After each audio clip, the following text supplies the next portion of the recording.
Olá, bom dia, um excelente dia para você. Eu sou Priscila Rangel e o Agronacional já está no ar. Nosso ponto de encontro com os assuntos do campo e da cultura agro. E hoje a gente continua aproveitando a cantoria desses violeiros que fazem do campo o seu palco.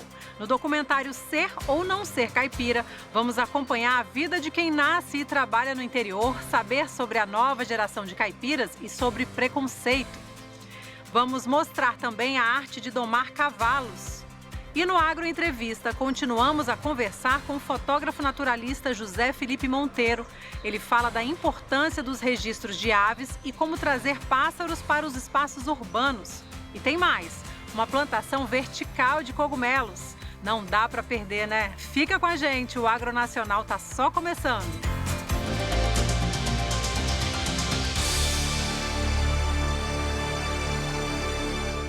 E a gente começa o dia com poesia e viola, porque o documentário Ser ou Não Ser Caipira, do acervo do projeto Viola Central, traz hoje Diego Violeiro, Pedro Vaz e a dupla Zé Mulato e Cassiano cantando e falando do preconceito que o caipira sofre, a identidade do que é ser caipira e como pensam as novas gerações. O Aurélio escreveu Matuto Ignorante. Pisou na bola mais alto, porque o cara, para chamar alguém de ignorante, teria que explicar sobre o quê. Para ele dizer sobre o quê que o caipira é ignorante, ele ia demorar um livro do tamanho do dicionário dele. E aí sim, a elite do Rio de Janeiro, que ele achava que é o não ignorante, se vier cá pro sertão, esse é que é ignorante mesmo. Se você mostra ele lá, ele não sabe procurar uma grota para beber uma água. Então, o nego para chamar alguém de ignorante, ele tem que dizer sobre o quê. O caipira pode ser ignorante quanto às coisas do Rio de Janeiro e do centro de São Paulo, mas cá no mato ele é doutor e chama o sabido de lá que ele vai quebrar o nariz mesmo cá no mato. Ignorar é não saber, então ele usou a palavra muito mal. Tem gente que fala que é caipira, mas nunca foi nem numa roça, nunca deu um mergulho num poço lá do rio, né? Nunca tomou um leite tirado do peito da vaca. Nunca, esse tipo de coisa. Então, tem que estar conectado, tem que estar, sei lá, tem que ter uma raiz, tem que ter um vínculozinho. Então, isso pra mim, é ser caipira.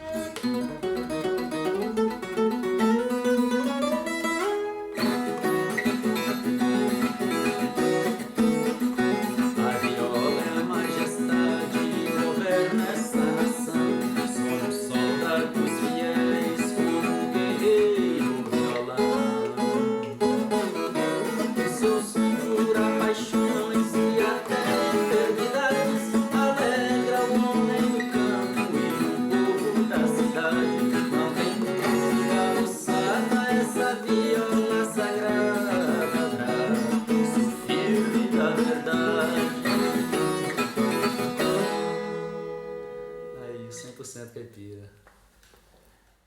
Eu me sinto assim de uma certa forma e de outra forma não. Eu sou urbano, né? Fui criado, nasci de São Paulo, criado em Goiânia, que é uma cidade grande, tem mais de 1 milhão de habitantes. Então não vivi na roça, né? Digamos assim, não cresci na roça. Mas assim, esse sentimento da ruralidade, até do jeito de falar, né? Dependendo de onde eu for, aqui eles me acham caipira, se perguntar aí pra qualquer um. Porque meu sotaque não nega, né? Tem esse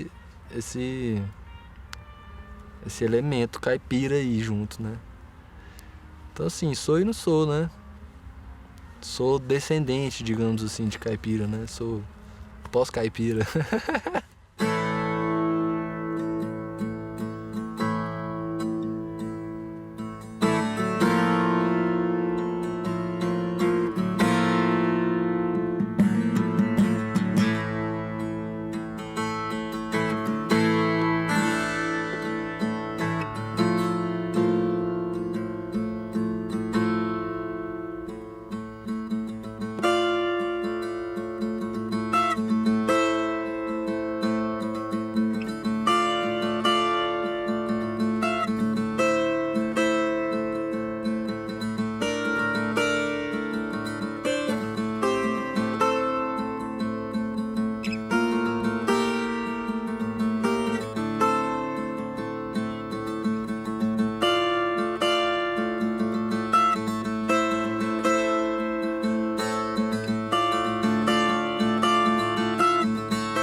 próximo programa, a gente fala sobre modernidade e sabedoria de viver do caipira. Domar cavalos exige habilidade, inteligência, técnica e principalmente sensibilidade.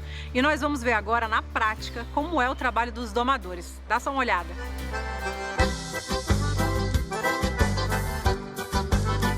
É no aterrado Torto em Pouso Redondo que está o centro de treinamento da família Branco. Os cavalos da linha crioula são domados para as mais diferentes funções, desde cavalgadas, laço comprido, até mesmo quem quer participar de provas como a paleteada. À frente deste trabalho está o Rubens, que aprendeu a profissão na família. Morei com meu tio quando era mais novo, e aí ele dava muito com campo, com um cavalo de lida mesmo, sabe? Desde novo, sempre influído, sempre procurando conhecer, sempre naquela função. Mas aí parei com gente já que ganhou muita prova de potro, como se diz, né, que é prova de doma, e fui procurando me especializar. Hoje lido com bastante cavalo de doma aqui na região, muito mais doma do que treinamento. Em diversos galpões, ele buscou experiência. Através de um cliente meu, fui trabalhar com o Guto, que hoje é um cara renomado aí, dos campeão do freio, tricampeão do freio. Aí por lá trabalhei 4 anos, me especializei, fiquei um tempo lá. E aí sou natural de Taió, puxa também, né, ficar perto da família, aí acabei voltando. O centro de treinamento tem 2 anos. Neste período, o Rubens já conseguiu credenciar alguns animais para o freio de ouro, a mais importante competição da raça no país. E o que o cavalo precisa ter para essas provas, que não é só o freio de ouro, né? É assim, ó, tem a prova que é do freio, que é morfologia, que é boniteza e função, cavalo bom, né? E também tem a prova que é uma prova argentina, a prova La Renda, que ela tem já um bom tempo tem no Brasil, que é uma prova oficial da BCC também, que eu corri uns bom tempo ali. É uma prova muito boa para quem está iniciando, não tem a parte do gado, é uma parte só técnica, que é movimentos, paradas, giro. É uma prova muito completa, que é muito boa para quem está iniciando, começar a correr, perder aquele friozinho da prova, é muito boa. Teoria à parte, chegou a hora de ir para a cancha, aprender como é este trabalho de doma.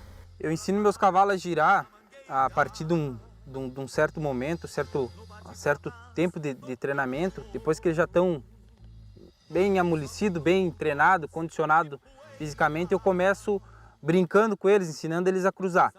Eu vou mostrar um pouquinho com esse cavalo e aí eu vou pedir para te fazer com o cavalo baixo. Eu uso sempre as rédeas abertas para ensinar. Esse é um cavalo, sabe, mas é um cavalo que não está pronto, está aprendendo, está em fase de aprendizado. Eu ensino ele a cruzar, eu fico caminhando num círculo, uso a rédea aberta, encosta a rédea de fora, peço para ele cruzar, 1, 2 e saio para frente. Vamos tentar fazer com ele? E chegou a minha vez, com o cavalo treinado é bem mais fácil. Caminha ele num círculo pequeno, para frente, isso. E aí fecha o círculo, encosta a rédea de fora, baixa mais tua mão direita, isso aí, baixa mais tua mão direita, encosta a rédea de fora nele. Isso, pede para ele entrar. Isso, para frente. Isso aí. Um tostado bico branco, tropiei muito em Pangaré. Um colorado cabano, um azulego muito feio, que às vezes... Para o movimento para trás é parecido. Eu ensino da mesma forma, pegando sempre a mão leve e pedindo que ele recue. Pedindo a mão leve e pedindo que ele recue. Quer tentar? Abre as rédeas de volta. Daquela forma. Isso, isso. Aí pede para trás. Tua mão aqui, ó. Essa de lá aqui. Isso, pode pedir para trás. Aumenta um pouquinho a mão. Aí. Legal. E então começa a tarefa paleteada, que nada mais é do que a condução do boi pelo canto da cerca.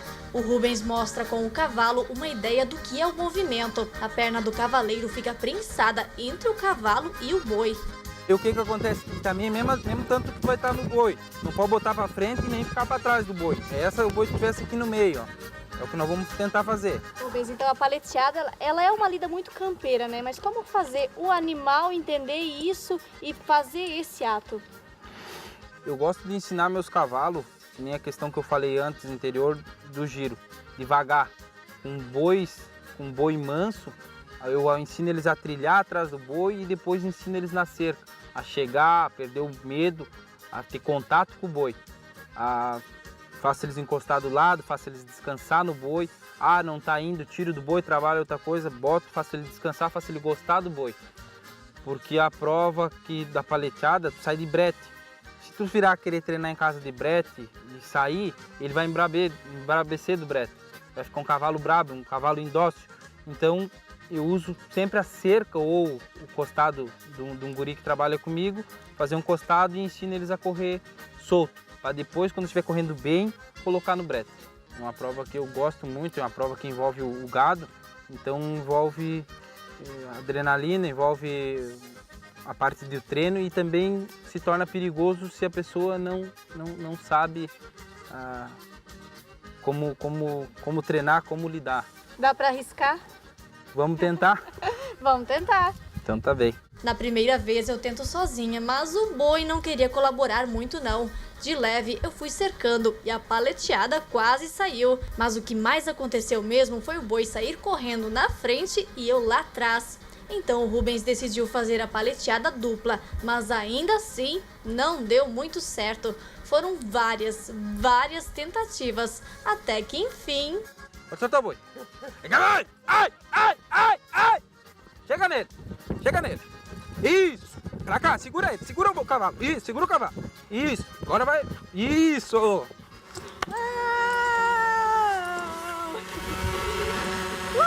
Vamos que vamos, cavalo. Vamos sem rumo. Vamos que vamos, cavalo. Na voz de vamos sem rumo. Vamos que vamos, cavalo. Vamos sem rumo.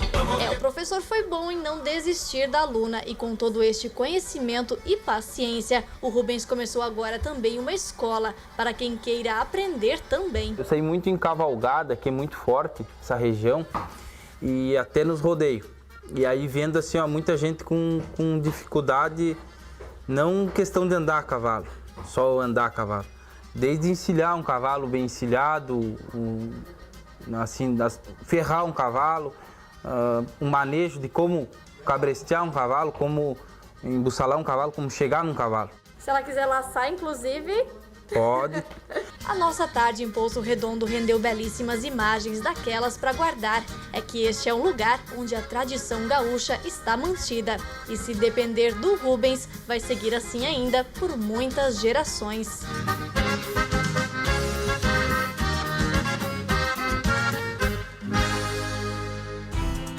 Agora a gente faz um rápido intervalo, mas no próximo bloco você acompanha a entrevista com o fotógrafo naturalista José Felipe Monteiro. Ele fala da importância dos registros dos pássaros. E vamos saber mais sobre uma plantação vertical de cogumelos. Fica com a gente, nós voltamos já.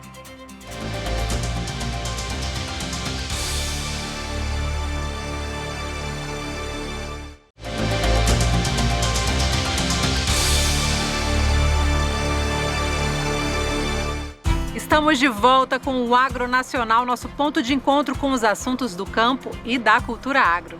No Agro Entrevista, seguimos com o fotógrafo naturalista José Felipe Monteiro, sendo entrevistado pela repórter Mariana Tocarnia. Hoje ele conta como trazer pássaros para centros urbanos e fala da importância dos registros das aves. Desde criança, ele é amante da natureza, mas é pelas aves que nutre um carinho especial. Foi por conta dessa admiração que José Felipe Monteiro tornou-se fotógrafo profissional naturalista, especializado na avifauna, botânica e ambiental. José Felipe, você alia, né, essa sua paixão pelas aves à fotografia. Sim. Por que é importante a gente ter esses registros até de imagens dessas espécies? Antigamente você tinha os ilustradores, Marte, os Spix. Eles, como desenhistas, eles faziam as pranchas em mínimos detalhes. Hoje em dia a gente tem o recurso da fotografia digital. Então, na realidade, hoje em dia você tem que O registro é praticamente que obrigatório. Se você for levar para um lado um pouco mais científico, na contagem de grupos, não sei o quê, a fotografia está alinhada em todas as cadeiras de estudo. Tanto odontologia, medicina, ornitologia, psicologia, em tudo. Se você tem um registro fotográfico, você tem como mostrar o que tem naquele ambiente. Se você não tem um registro fotográfico, é um pouco mais difícil de você comprovar isso, tá? Isso na minha visão, como fotógrafo profissional, tá? E aí um nível de contagem de população, digamos assim, um exemplo, um grupo de fragatas, como a gente está próximo aqui da Baía de Guanabara, você com um registro fotográfico, você tem uma contagem de número de exemplares de fragata. Você tem como fazer até um quantitativo, tá? Eu acho que tem essa importância a nível acadêmico e científico e a um nível da população que não tem um conhecimento, até mesmo para poder se preservar esses ambientes. Quando a gente fala de espécies urbanas, né, isso que você colocou, a gente plantar uma arvorezinha já atrai essas espécies, né? O que a gente pode fazer nos centros urbanos para que a gente tenha ali, né, uma presença de pássaros? Olha, já existem programas, se eu não me engano, na região de Magé, de reflorestamento.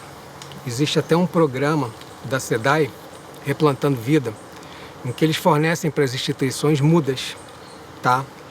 O ideal e o bacana é que você se aliar a um projeto desse, pedindo a doação dessas mudas, mas com uma diretriz, para você saber o que realmente você vai plantar, para você dar prioridade às mudas nativas, tá?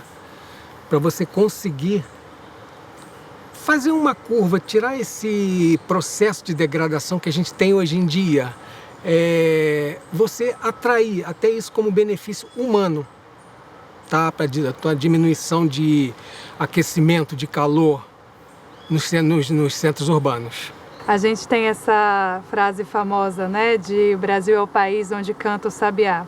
Sim. A gente ainda é o país onde canta o sabiá? A gente ainda tem esses pássaros aqui? Como é que a gente está? Sim, sim. O sabiá é bem comum, tá, aqui pro município, pro estado do Rio de Janeiro. Ele pode ser visto praticamente em todo local aqui. Na época do trabalho de 2013, eu consegui até fotografar ninho de sabiá, um ninho com filhote, até aqui perto. Ainda se ouve dentro dos grandes centros urbanos, tá? Ainda, mas só que o tráfico de animais, às vezes você passa numa residência e tem uma sabiá dentro de uma gaiola, isso não é bacana. Em outras espécies comuns, como os sanhaços, os cebinhos, suiriris, bentivis, isso é bem comum hoje em dia a gente ter no centro urbano.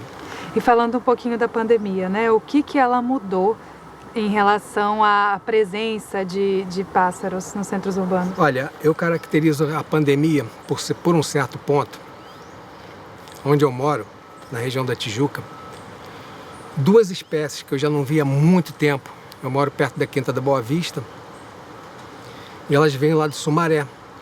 É o gavião de cauda curta e o urubu de cabeça vermelha, que eles chamam de urubu caçador.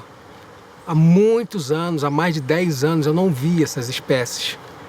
E tive o prazer de ver isso, como é o caso do gavião asa de telha. Eu venho num processo dessa pandemia, que a gente tem que ficar infelizmente isolado dentro de casa. Do terraço da minha casa eu consigo fotografar um casal que aparece para se alimentar.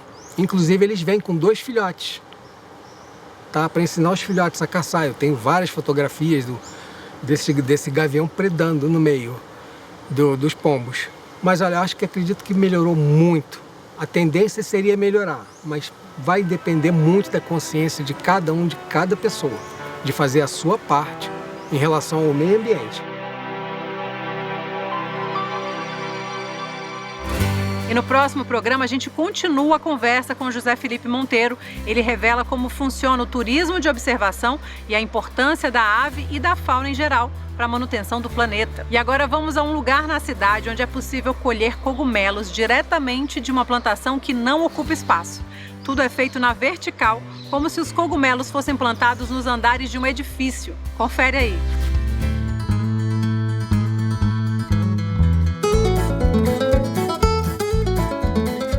Eu fazenda vertical, você consegue utilizar menos espaço e produzir 5 níveis, 8 níveis, 10 níveis dentro do mesmo espaço. Se o espaço é bem mais eficiente.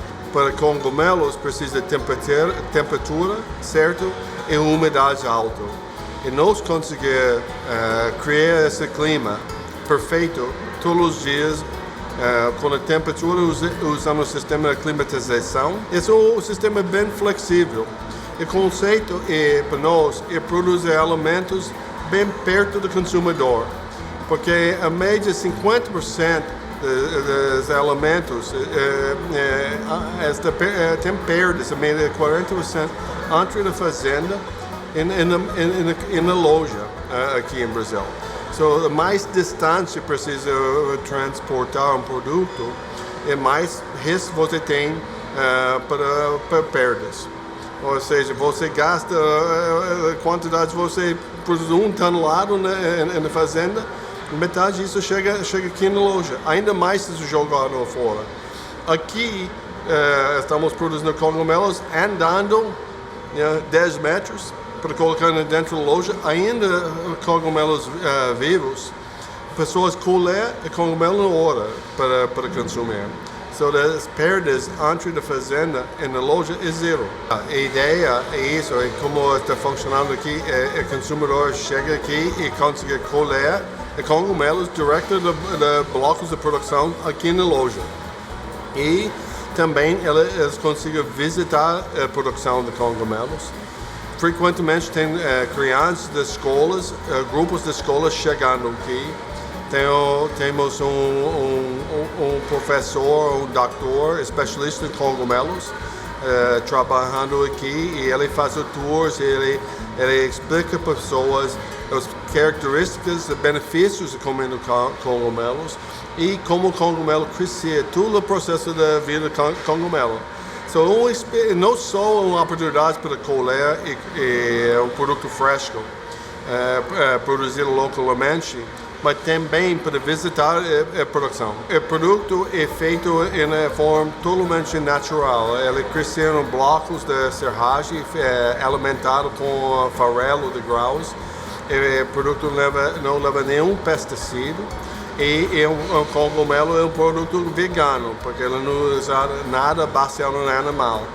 E mais importante para veganos, especialmente vegetarianos, fonte de proteína igual ao frango. Então, uma proteína vegetal é mais difícil para achar. E tem muitas variedades de cogumelos disponíveis agora aqui nessa loja. Se você é vegetariano e vegano e quer fonte de proteína sem agrotóxicos e fresco, é uma melhor alternativa para você.